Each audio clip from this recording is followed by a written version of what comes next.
সম্মানিত সুধীবৃন্দ, বিএনপির নির্বাচনী প্রতিশ্রুতি অনুযায়ী 10,000 টাকা পর্যন্ত সুদসহ কৃষি ঋণ মওকুফ ও ফ্যামিলি কার্ডের পর শুরু হলো ধর্মীয় উপাসনালয়ে কর্মরতদের সম্মানী প্রদান।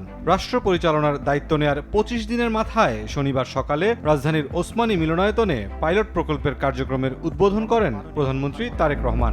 মাননীয় প্রধানমন্ত্রী বাংলাদেশ জাতীয় প্রকল্পের আওতায় প্রথম ধাপে 4,908টি মসজিদের খতিব, ইমাম, মুয়াজ্জিন, খাদেম, 990টি মন্দিরের পুরোহিত সেবায়েত, 188টি বৌদ্ধ মন্দিরের অধ্যক্ষ উপাধ্যক্ষ মিলে 16,992 জন পেলেন মাসিক সম্মানী ও উৎসব ভাতা। প্রতিটি মসজিদে ইমাম বা খতিব মাসে 5,000, মুয়াজ্জিন 3,000 এবং খাদেম 2,000 টাকা করে মোট 10,000 টাকা পেলেন।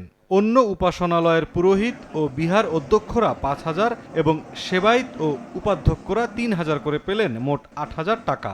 এছাড়া 2,000 টাকা করে দেয়া হয় উৎসব ভাতাও। রেইনবো অলরাউন্ডার এক্সটেরিয়র পেইন্ট বাড়ির বাহিরের দেয়ালের সুরক্ষা নিয়ে থাকুন নিশ্চিন্ত, সাথে পাচ্ছেন 10 বছরের ওয়ারেন্টি।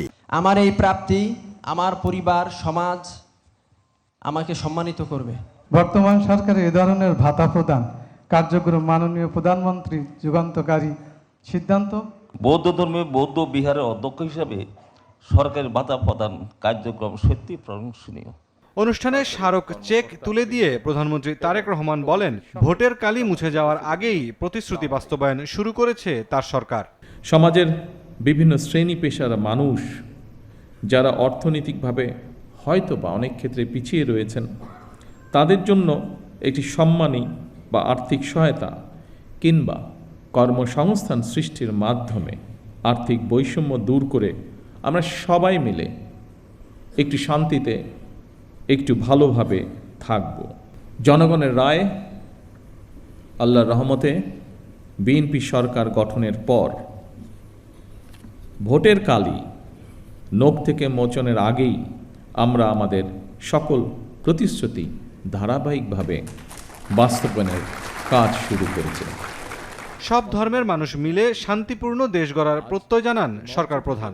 বলেন, জেলা উপজেলায় আইন শৃঙ্খলা রক্ষা কমিটির সদস্য হিসেবে একজন ধর্মীয় নেতাকে রাখার সিদ্ধান্ত নিয়েছে সরকার।